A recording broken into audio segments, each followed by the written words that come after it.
Hello, everyone. Welcome to Dear Hallmark. My name is Dara, and we're about to talk about some Hallmark Channel stuff. But what I have to say is, hear ye, the queen of 2022 is here. Miss Brittany Bristow is in the home of Dear Hallmark today. How are you, Brittany? Oh my gosh, I'm so good. And I don't know if I'm ever going to get over that introduction.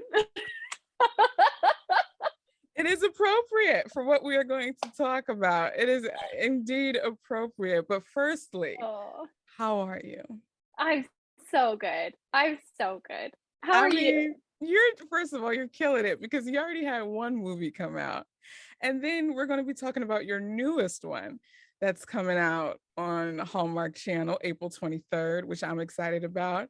Oh, me Um, too. but I'm sorry, you did ask me how was I doing. I'm doing well. Mhm. I'm doing so I'm well so glad. because like told you before, I'm talking with you. So I'm really excited. uh, So Me too. Brittany, oh, thank you. So could you tell the listeners and the watchers, your parents are in the filming industry. In fact, jumping ahead a little bit, your mom wrote the script and your dad directed the movie that you're going to be Yeah. in with Yes. A Tale of Love. So can you take us back to what it was like growing up with parents in the industry? And then Yeah. did that have influence in you choosing to become an actor? Yeah, it was really cool growing up in my family. I mean, that sounds so silly. But I mean it. It really was. Yeah. So my dad was an actor and a singer. Oh, So wow. he actually, when he was much younger, he went to school on an opera scholarship, and he was an incredible performer, an incredible singer. A lot of people don't know that about him, but every chance I get, I tell people about that. Also, That is because then awesome. whenever the opportunity arises to force him to sing, I like to try to do that too. That's awesome. Um, but yeah, so my dad was a performer first and foremost, and he did opera, he did musicals, he was Jean Valjean in Les Mis, he was, he was the Phantom of the Opera in the Phantom of the Opera. Um, so he'd had this really incredible career, and he knew how hard it was to get into the industry, and he had this really cool opportunity when he was quite young. He went to the American Academy of Dramatic Arts in Los Angeles.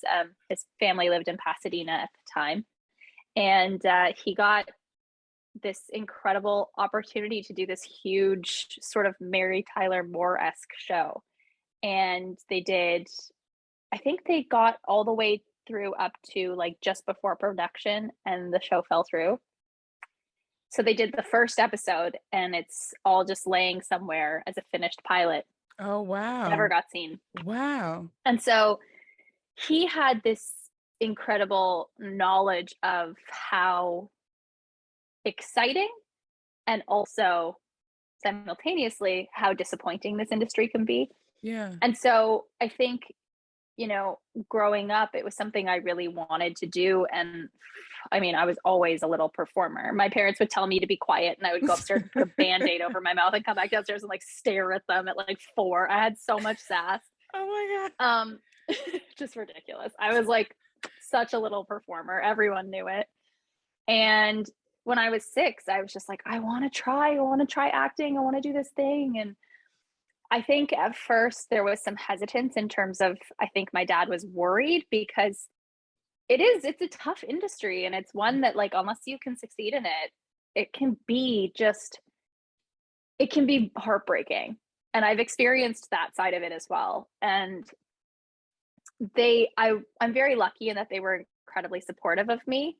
Um, but it was tough at first, and but I'm lucky in that they were supportive. My dad knew what I was going to be going through. He was there to run lines with me, to do self tapes, to, to do all that stuff. My mom gave up so much to be able to get up with me and take me to set at 5 in the morning. Like, as a little Mm, kid, I didn't think about the fact that my mom was, you know, kind of involuntarily getting up at 4:30 a.m. to yeah. chaperone her daughter to set. And I Yeah. I just feel really lucky that my parents were so incredibly supportive, and my big sister is the most supportive person on the planet. She cheers me on more Oh, than anybody, and it's just, I feel really lucky because, you know, people always joke that the industry is really nepotistic, and to a certain extent, nepotism played a part in my ability to get my start. Yes, when I was little, I did my own things. I was doing commercials. Nobody cared that my parents were in the industry.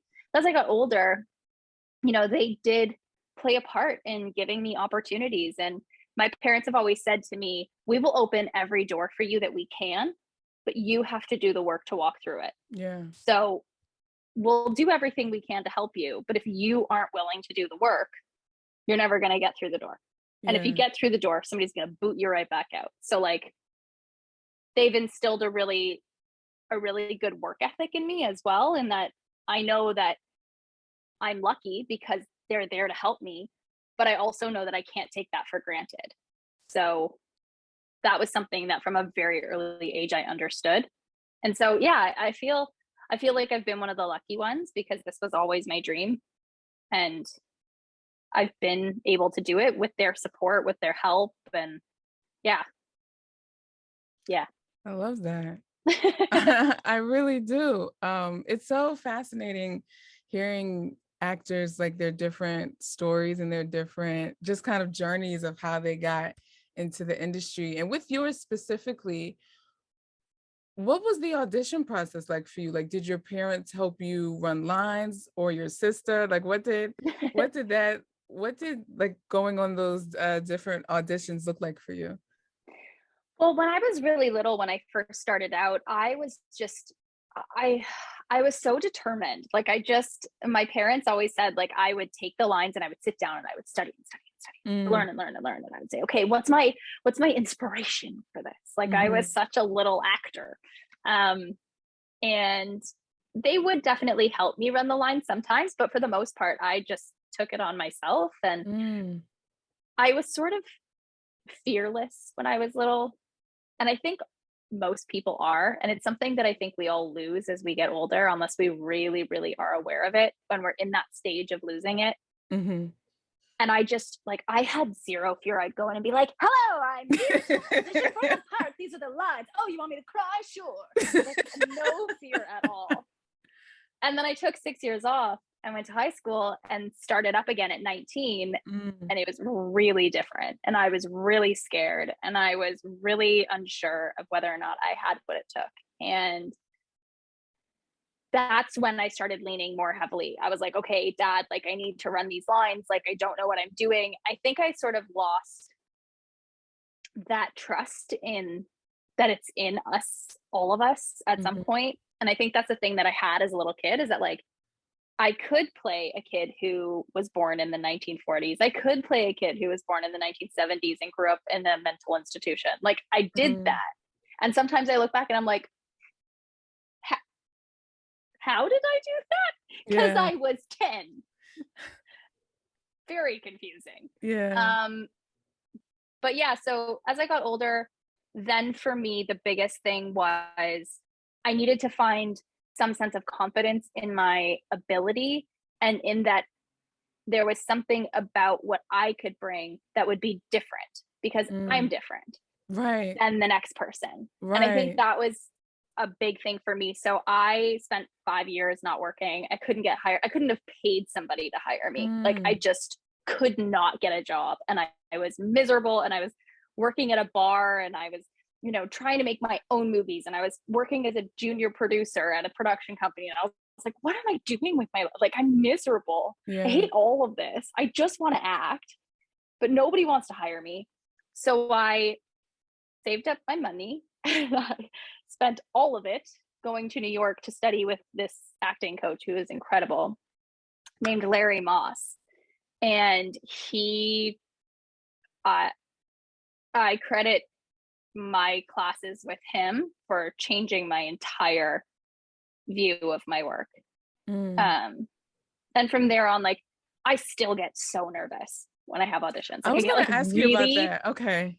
I get, like, really sweaty and, like, scared and, like, kind of shaky. And when you're anxious and you're like, I just need water. I need water all the time, because there's no liquid in my human, and I need to drink water always, because I can't breathe and swallow or talk, Yeah. That is me before every single audition. Like, Wow. absolutely terrified.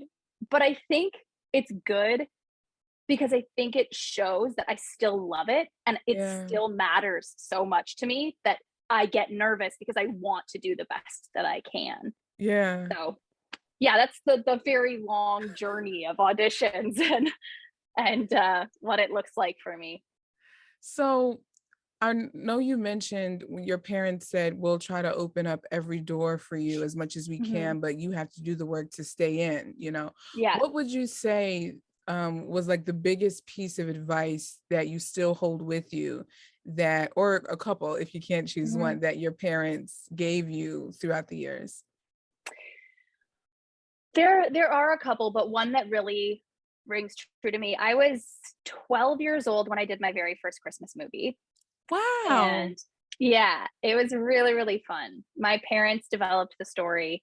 I wanted so badly to play the lead. Like, I slept with the script underneath my pillow Oh, for almost a year.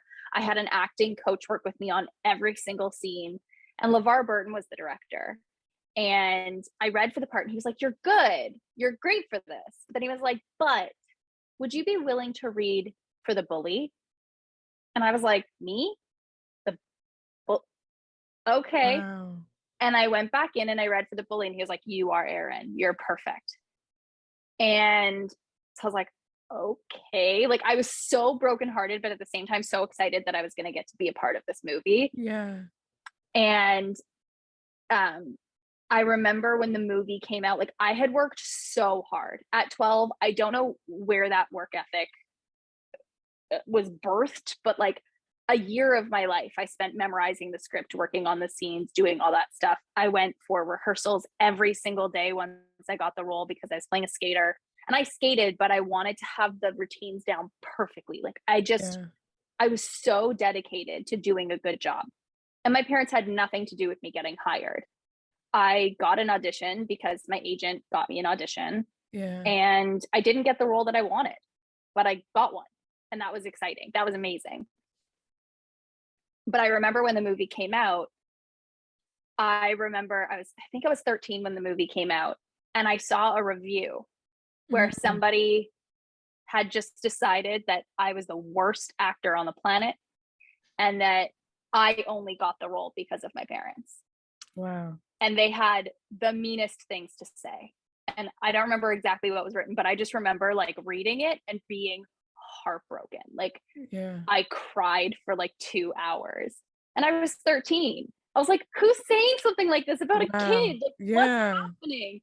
And my parents sat down with me and they said, Brittany, if you're going to be in this industry, you have to have thick skin. So the one thing you need to remember is that if you're going to read the good, you have to read the bad. And if you're going to read the bad, you have to trust the good. Yeah. You cannot either read it all or read none of it, because people will try to tear you down. That's never going to change. Right. And there will be people who will try to lift you up, but they're always going to both exist.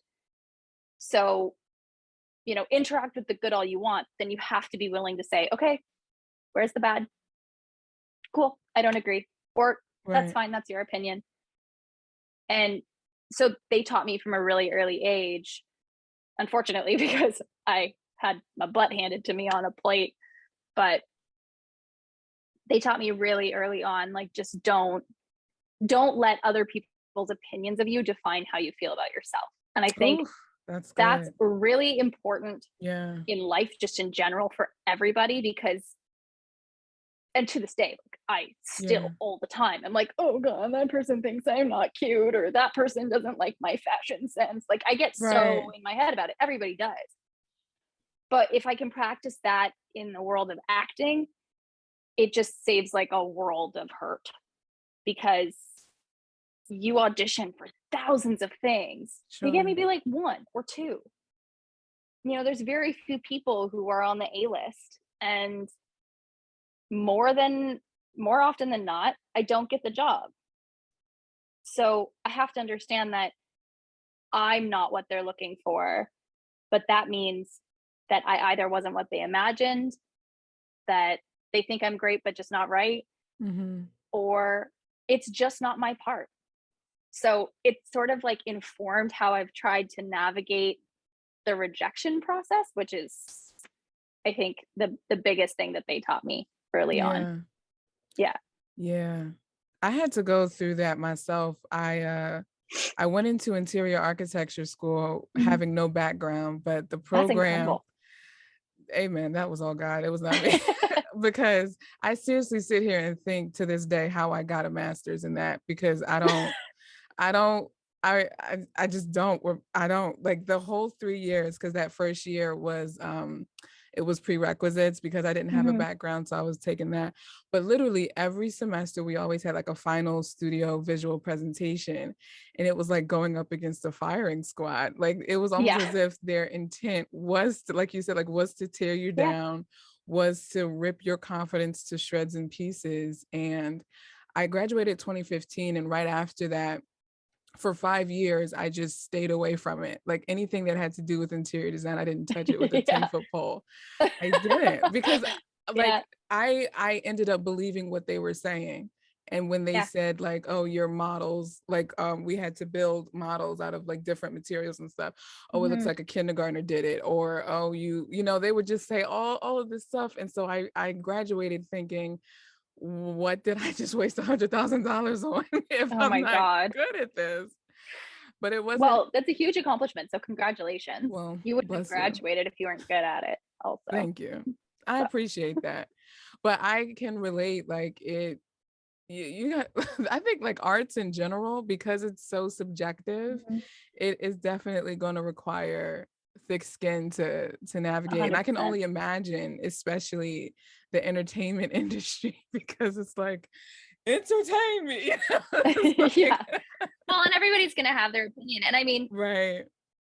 look what And you right. did. But, like, you know what I mean? It could Yeah. be, look at Twilight, for example. I'm just pulling that out of the air. People loved it. One of Yeah. the best-selling books. Harry Potter, best-selling books. All of these things, like, books that people actually were, like, cult following adored. Yeah. There were still people that didn't like them, Yeah. right? Because it's Yeah. everybody's opinion. Right. So, like, you can't win them all. You can't. You No. can't. And you'll drive yourself crazy Oh, trying to. whoever. Yeah, Yes. I have done it. You and me both, sister. You and me both. Yeah, yeah. So what It's was impossible. it really is. And I think, like you said, make like knowing who you are and having that confidence is really, it's going to set you up for success, Mhm. even though you still get rejected. But it Yeah, doesn't, it wouldn't penetrate the same as if you did, yeah. like if you were looking for that acceptance to validate Mhm. who you are, Oh, you know? exactly. And, like, it's still, and no matter how thick your skin is, like, at some point, everybody has a breaking point. So, like, Yeah. it's still gonna hurt sometimes. It's still gonna Yeah. make you wanna cry sometimes. It's still gonna make you feel like, "Ugh, am I doing the right thing with my life?" Yeah. But as long as you can kind of make it through those things, I think if you have the determination and the true love for something, then you should always, always, always go after it. No matter Agreed. what. Just go for it because someone will see that.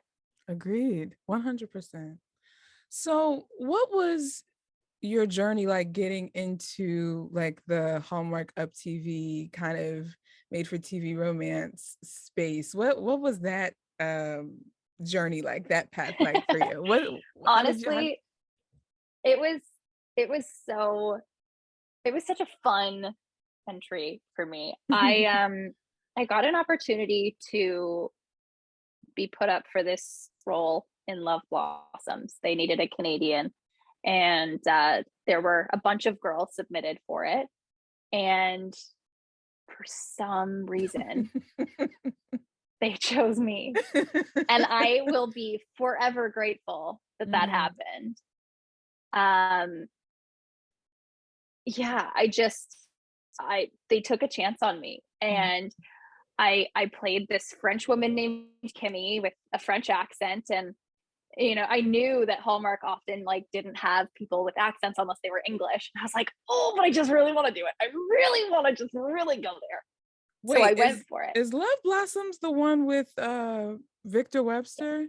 and Chantal Van Zanten. Yeah. Shut up. It's the one that they met on and the one that they fell in love because of.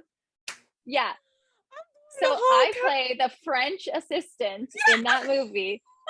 And what's hilarious is that after I did it, I got invited to this function that Hallmark throws every year. They have two. It's for the Television Critic Awards. They have like a red carpet event. Yeah. And I was like, they want me to go? Why? I'm not the lead. And they were like, I don't know, but they've invited you. And I was like, okay, I guess I'm going to go to LA then and go to this fancy party. And and the number of people from the company that came up to me thinking I was actually French was really funny. but also, you know, I got pulled aside and I was told, like, you did something special and we want to keep going with that. Like, we don't know who you are or what happened here, but this was something we loved and we want to keep going. And I just felt so incredibly grateful because I felt like Hallmark sort of took me under its wing as a corporation, and they were like, we are going to keep hiring you. We want you in things. And slowly but surely, I started meeting more producers and getting more opportunities. And then all of a sudden I got a call and Holiday Date was happening. And I was a lead. And I was like, I never could have imagined this. Like, if you told me of like 5 years ago that I was going to be doing this, the girl who was living in Vancouver, who had maxed out her credit cards, who had no money to her name and was getting on an airplane to go home with $11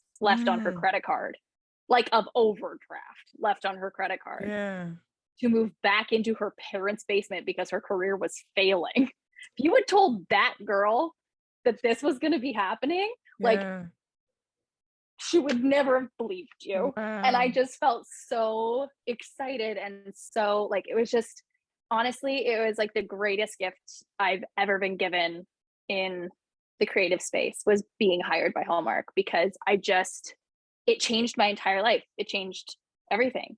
And a big part of that has also been the fan base, because they all noticed me and then cheered me on. And so all of a sudden it just sort of was the snowball effect. And now I'm like living my dream life and working, and I'm somebody that people trust to put in a lead. And it's just like, what? I love it. I love it. Speaking of leads, you were the lead in Up TV's Story of Love that premiered in January. That I happened to watch. Starting to I'm trying to keep it together. You see me trying to keep it together, but it's like my face betrays me every time. Mine does too. I turn like kind of purple. Yeah. I'm very red right now. Needless to say, I love this movie. Okay. Oh, I'm so glad. Loved it. Like, you killed it. Like, I felt you playing this like shy, insecure accountant who wants to be a writer, and then Franco Lopresti's character, I think his name is Woody, him just cheering you on in his own kind of snarky way, but like still encouraging you, you know? Yeah. Like, I love the dynamic. I love the contrast. It worked. The setting worked. The plaid worked. Like, the plaid works on him. I loved it all. And oh God, can you just talk about like what that experience was like? And like, working with Franco, or well, no, we don't have to talk about the Greco. Romans. We don't have to talk. Oh goodness. This is about you, Brittany. We want to hear about just like your thought process going into the role. Have you ever played a role like this, like where you were outdoors as much? I know you were in Love on Safari, but given the storyline for this, like, have you ever done a role like this before? No, I don't think I have. And I think, you know, it's funny you mentioned Love on Safari, because I think those two characters are such complete polar opposites. Allie in Love on Safari is so confident. She knows exactly who she is. She knows exactly what she wants to do with her life. She's she's like outspoken. She doesn't care what people think about her. She's just this like person I want to be like when I grow up. And Ruby, in A Story of Love, I think is like anyone who's ever been scared to take a chance on themselves. So I really connected with her because she was so, when I read the script, I was just so taken aback by how much she grows in the story. Like the fact that she goes from somebody who's afraid of her own voice, who doesn't trust her own voice, who doesn't believe in herself at all, gets thrown because of her best friend, aka her mom. Into like this insane thing. And she's just like, oh my God, I hate everything. Why am I here? Can I hide in a corner? But like so wants it. She just needs somebody to push her out of her comfort zone. And then when she gets pushed out of her comfort zone, the first thing she realizes is that her voice has value. And then her finding that value and finding that strength within herself was such a cool journey, because she was somebody that walked in like a little girl and walks out like a woman, because she just has this complete transformation of understanding herself and understanding where and why she matters. And this incredible, handsome man. Oh, he's handsome. Helps her see that. Yeah, he's okay looking. You didn't get that? Okay. No, I don't think you noticed. I was gonna say, I don't know. I didn't notice at all. And honestly, my gosh, I have to say, working with Franco was so incredible. I was amazed by him. I mean, the man walked on the set on the very first day and he had the entire script memorized from start to finish. And I was like, who are you? Right. Who are you? What? Okay. Wow. But also, do I need to go memorize the whole right? Because I don't have the whole thing memorized. I don't have that. My brain's too small. Right. I can't fit it all in there. And he just like, he knew the character like the back of his hand, and he was perfect. He was perfect for it. I agree. I can't see anybody else. Like, he delivered in the snarky, sarcastic, kind of put offish, but you can still see that he cares underneath. Oh yeah. Like, he pulled that off effortlessly. Like, oh, I'm about to watch that tonight. Shoot, I still have it on my DVR. I love it. He honestly, in my opinion, is somebody that deserves to just like get all of the movies forever. Yes. And I'm really excited to see where his career goes, because he's so incredibly talented. And this is a man who just later in life decided he wanted to act. Like, he was a soccer player. Complete transition. And suddenly he's just like this amazing actor. And he told me and I hope I'm not sharing too many of his stories, because of course one day he will want to tell these himself. But what's really fascinating about him is he respects acting so much that he was like, I wanted to be an actor, but I didn't want to just start calling myself an actor. So I took 6 months and I went to every acting class I could find. And then once I felt like I'd done the work, then I was like, okay, I guess I can start calling myself an actor. I'm going to start doing auditions. But he like really did the work before trying to just make it. And he's so good. Like, he's so good. Yes, y'all, if you haven't watched it, The Story of Love on Up TV, I'm sure it's kind of cute. It's more than kinda. It's really cute. It's really cute. You could probably watch it, guys, on Amazon Prime on the Up what's it called, like the Up TV channel on Amazon Prime. They probably have it up there by now. Or Friendly TV. I know Friendly TV. They have it on there quite a bit. Yes. So please run up the numbers on that one, ma'am. Let's pivot a little bit from acting, because there's this event that's happening in a couple months that people who love you, know your movies, want to meet you. They have the chance to meet you, and this event is called RomaDrama. I think we all need to say it like that from here on out forever. Just putting that out there. Okay, continue. That's the best thing I've ever heard. I just did it one day, and honestly, I can't stop. You can't stop. That's fair. Roma drama. I can't. I want to do it now forever. Are you going to be a Roma drama? No, I'm going to be a Roma drama. Wrong event. It's Roma drama. Yeah. Sorry, I don't know where you're going, but I'm going to Roma drama. Oh my gosh. But you are going to be there live in the flesh in the building, West Palm Beach Convention Center, West Palm Beach, Florida, June 24th to the 26th. Now, this is going to be my first time going, but you went to the one in Nashville. So you kind of like have a leg up on how the goings on in a way of like what RomaDrama had to offer. So can you talk a little bit about your experience at the Nashville one and then what you're excited about at the West Palm Beach one? Of course, yeah. Nashville was honestly so much fun. I was shocked when they asked me to go because I was like, no one knows who I am. Nobody cares. Why am I going? But yes, I would love to. And when I got there, it was just so much fun. It was such an interactive experience. Everybody was roaming around when they weren't, at their table doing signings or taking photos. There were professional photo opportunities. There were Q&A things that happened. There were special brunches and like all these cute events. There was music, and it was just such a pleasure to be a part of. And it was honestly so exciting to be able to meet people and get to know the people who love these movies so much. What I'm really excited about with West Palm Beach too is that because of how they organize the events, nothing is ever the same. So this is going to be a completely different, like I have no idea what to expect.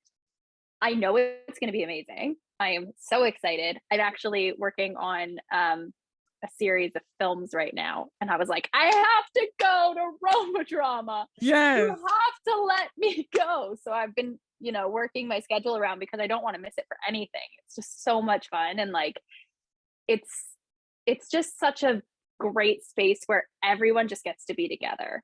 It doesn't feel like there's any sort of weird, like, I don't know. I've never been to a traditional convention, but this is from what I've heard of what conventions are, so incredibly different. It's an experience. It's an event. It's like we're all there to have fun together, and I'm so excited. It is. Also, I'm very excited that you are going to be there. I am.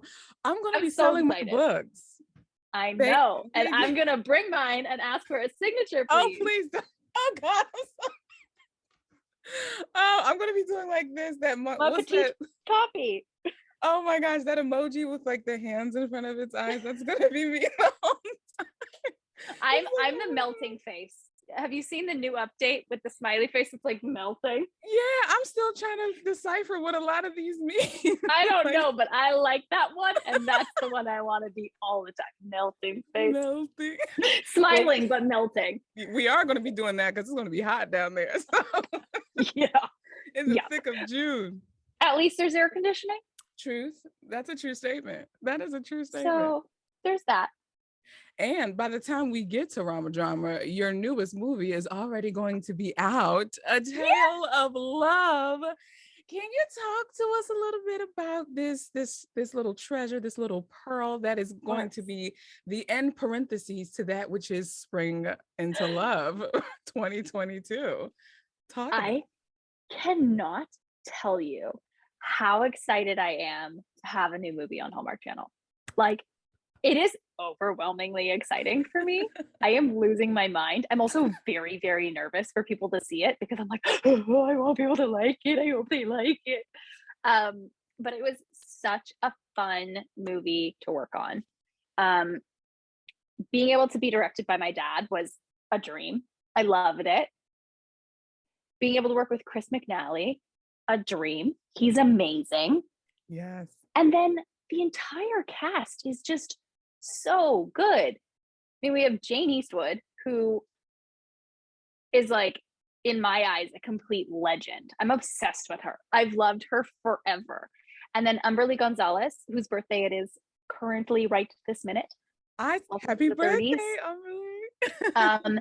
She's amazing. She is such a force to be reckoned with.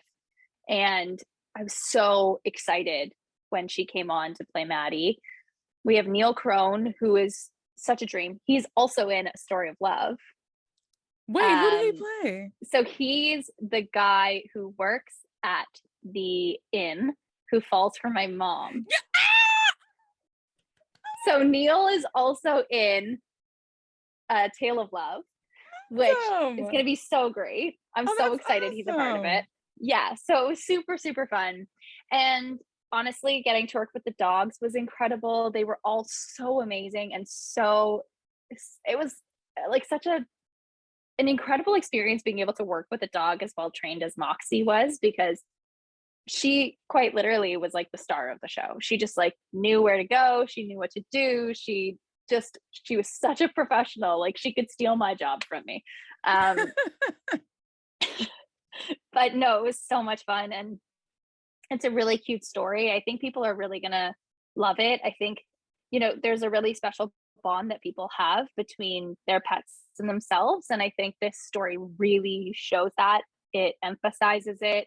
It shows how important we are to them when we treat them with love and respect. And it's just a story about two people who are both really unsure of what the next step is. And my character is really unsure of whether or not she wants to let somebody in. She's, her main priority is this shelter and her grandmother, and thinking about making time for anything else is just like not an option. So yeah, it's a really beautiful story, and the wonderful Moxie, who plays Indy, just has such a pivotal role in sort of encouraging both of us to open up, and it's really special. Also, please forgive the fire trucks that are going by in the background if you can hear the sirens. Oh, no worries. The beautiful cityscape sounds. No worries. So, but yeah, it's a beautiful, beautiful story.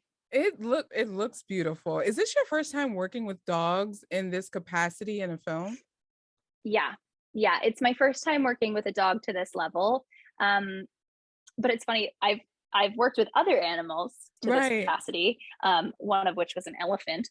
But dog, first time, yes. But Moxie was incredible. There's one scene in the movie where I get a bit upset.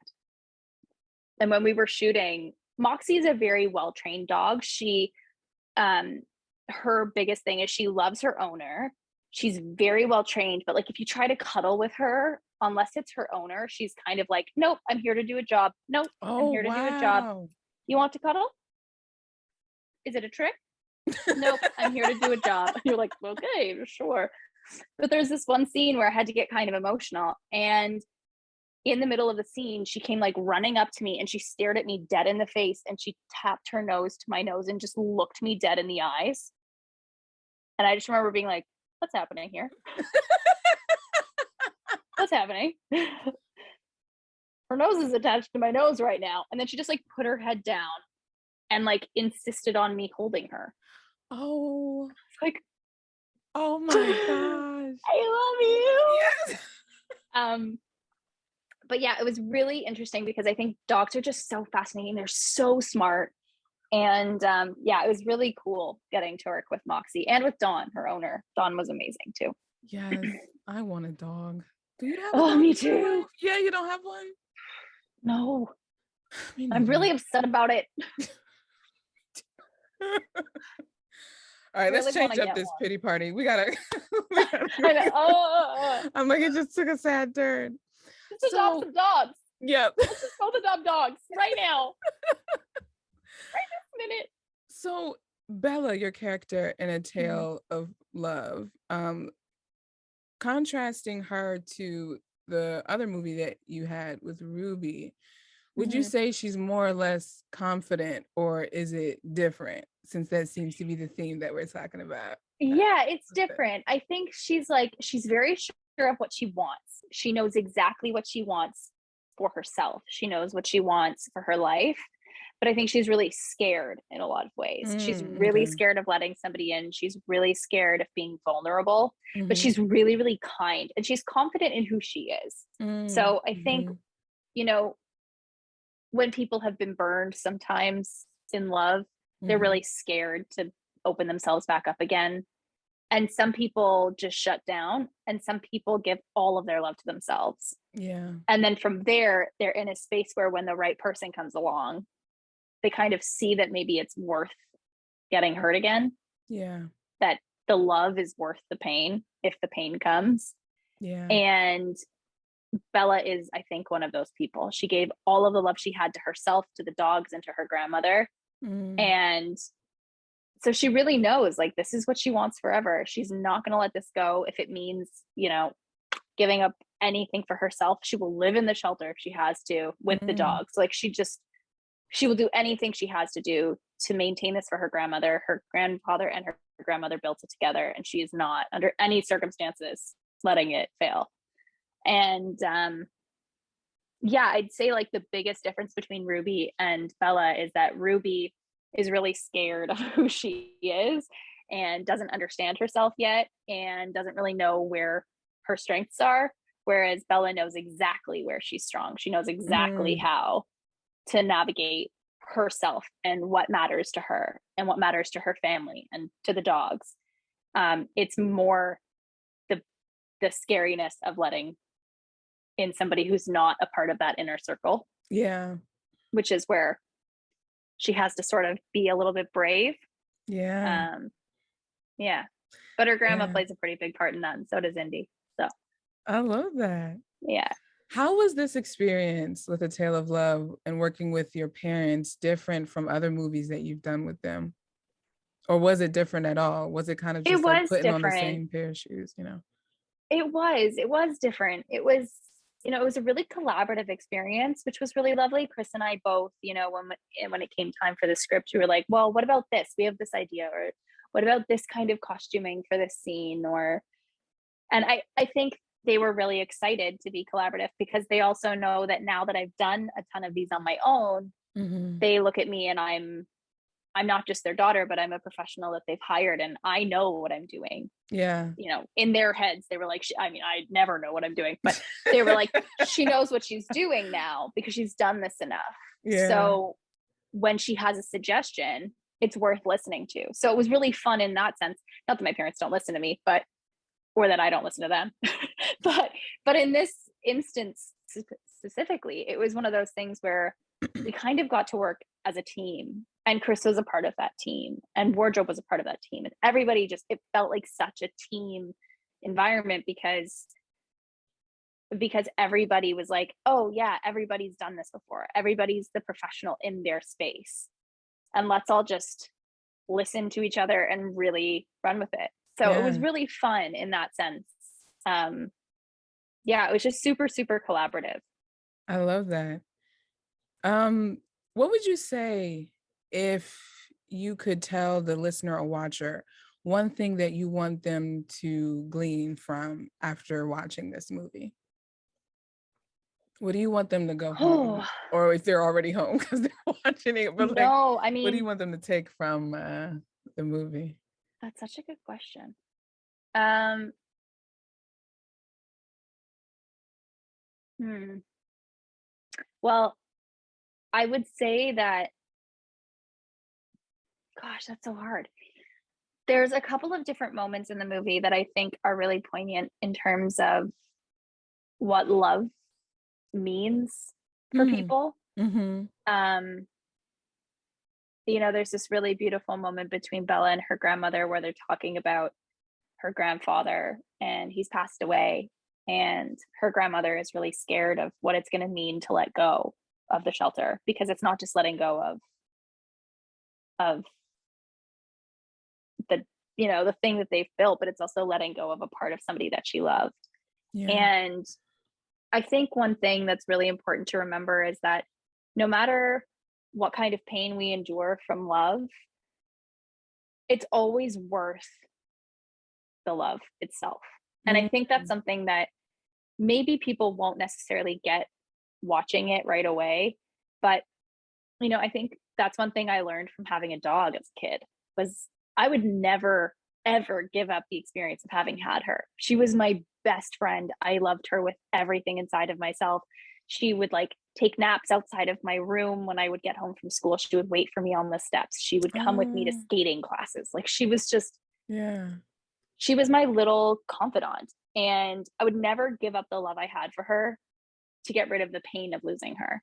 And I Mm. think that's the biggest thing that people can really take away from this movie. And it's something we're told a lot, but I think to actually be able to watch somebody be brave enough to lose the love Mm. in order to get it is, I think it's really important, because I think sometimes we get caught up in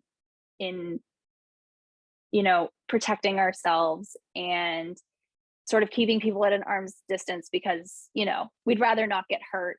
Yeah. But I think sometimes the bravery of whether it's letting somebody in to love you, or being brave enough to see that maybe there's another option, or being brave enough to let something go, those things, the vulnerability is Yeah.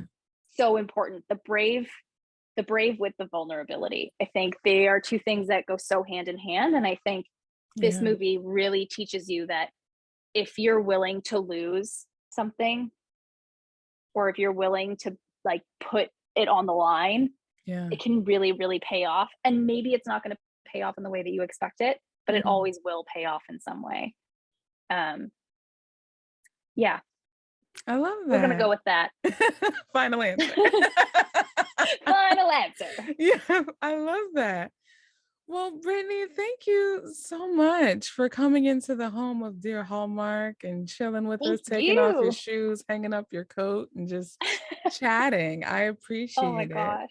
It was my pleasure. So I had so much fun. I've been so excited about this. Yes, I'm so happy. And I'm even more excited to meet you in person at RomaDrama, and we can hug and it'll be a thing. And I'm excited about that. RomaDrama. Yes, RomaDrama.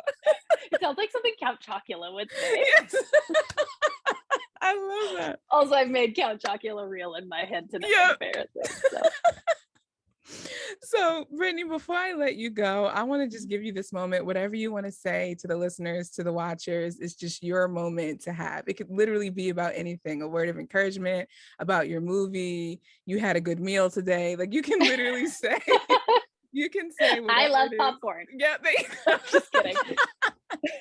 But it's whatever you want to leave the listeners and the watchers with. I think the number one thing I would want to leave everyone with is just thank you. I am where I am because of all of you. And I know from the bottom of my heart that I am living the life I'm living because of your encouragement and your support. And I would be nothing and nowhere without you. So thank you, because I'm very grateful. We love you, Brittany. We love you guys. Yes. Thank you again. And everyone, please tune in April 23rd to A Tale of Love, which stars the queen of 2022, Brittany Bristow, opposite Mr. Chris McNally on Hallmark Channel. Brittany, I'm probably going to sound like a broken record. Thank you. Thank you again. Thank you so much. You guys, I will talk to you in the next episode.